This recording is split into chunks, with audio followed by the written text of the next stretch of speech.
বৰ্তমান সময়ত মাৰুতিটো আছে আমাৰ লগত ষ্টকত। মাৰুতিত আমাৰ লগত দুখনকৈ ষ্টক আহিছে, যেনেকৈ এখন হৈ গ'ল মাৰুতি চিয়াজ ZXi আৰু এখন হৈ গ'ল মাৰুতি চেলেৰিঅ। এখন গাড়ী নতুনকৈ আমাৰ মাজত ষ্টকত আহিছে, হণ্ডাই ক্ৰেটা 2016 চনৰ লাষ্টৰ হয়। হেল্ল' ফ্ৰেণ্ডছ, আশা কৰিলোঁ আপোনালোক সকলোৱে ভালে আছে।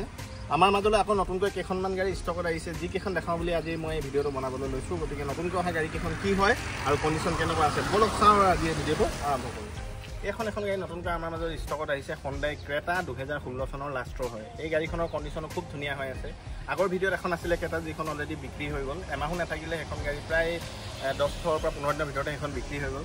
এইখনো তাতকৈ বেছি ধুনীয়া কণ্ডিশ্যনত আছে। এইখন আপোনালোকে ল'ব পাৰে। গাড়ীখন আহিব ডিলাৰলৈ, টপ মডেল হয় 1.6ৰ।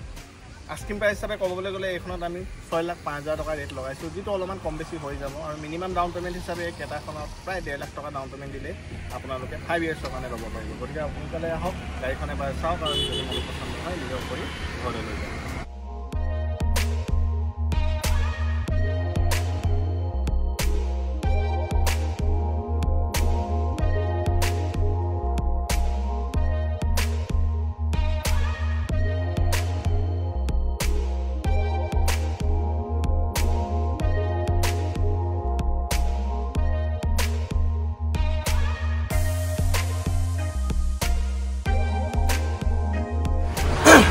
বৰ্তমান সময়ত মাৰুতিটো আছে আমাৰ লগত ষ্টকত। মাৰুতিত আমাৰ লগত দুখনকৈ ষ্টক আহিছে, যেনেকৈ এখন হৈ গ'ল মাৰুতি চিয়াজ ZXi আৰু এখন হৈ গ'ল মাৰুতি চেলেৰিঅ। প্ৰথম আপোনালোকক চিয়াজখনেই দেখাইছোঁ। এই চিয়াজখনৰ কণ্ডিশ্যনো খুবেই ধুনীয়া হৈ আছে, 2014 চনৰ লাষ্টৰ হয়। এইখনো ফাইনেন্স হৈ যাব, 4 বছৰৰ কাৰণে আপোনালোকে ল'ব পাৰিব। আস্কিং প্ৰাইচ হিচাপে এই চিয়াজখনত অনলি 3,95,000 আমি লগাইছোঁ। আৰু মিনিমাম ডাউন পে'মেণ্ট হিচাপে এইখন গাড়ীত প্ৰায় 70,000 ডাউন পে'মেণ্ট দিলে হৈ যাব। গতিকে আপুনি এইখন ল'ব পাৰে। গতিকে গাড়ীখন এবাৰ চাওক।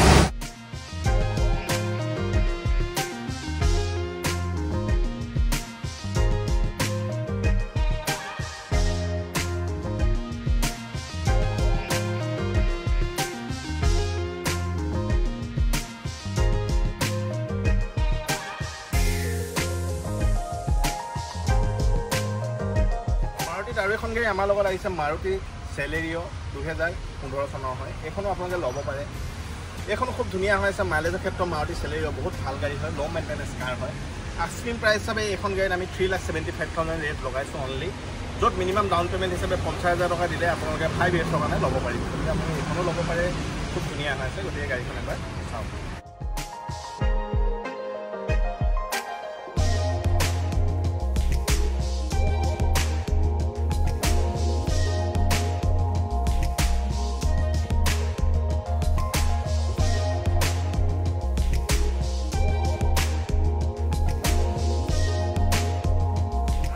বৰ্তমান সময়ত আমাৰ লগত আছে টাটা টিগৰ 2019 চনৰ হয়। এখন গাড়ী 5 yearsৰ কাৰণে লোন হৈ যাব আৰু গাড়ীখনৰ কণ্ডিশ্যন খুব ধুনীয়া হয়।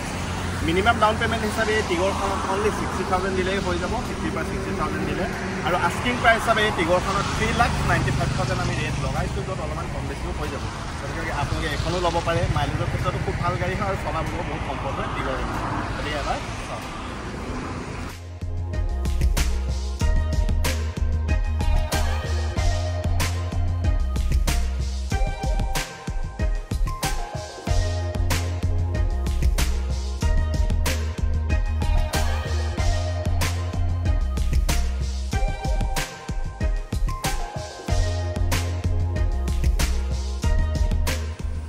যদি ভিডিঅ'বিলাক চাই ভাল পায় তেনেহ'লে চেনেলটো ছাবস্ক্ৰাইব কৰি ৰাখিব, যাতে নতুনকৈ আপডেটবিলাক আপোনালোকৰ মাজলৈ আনি থাকিব পাৰোঁ।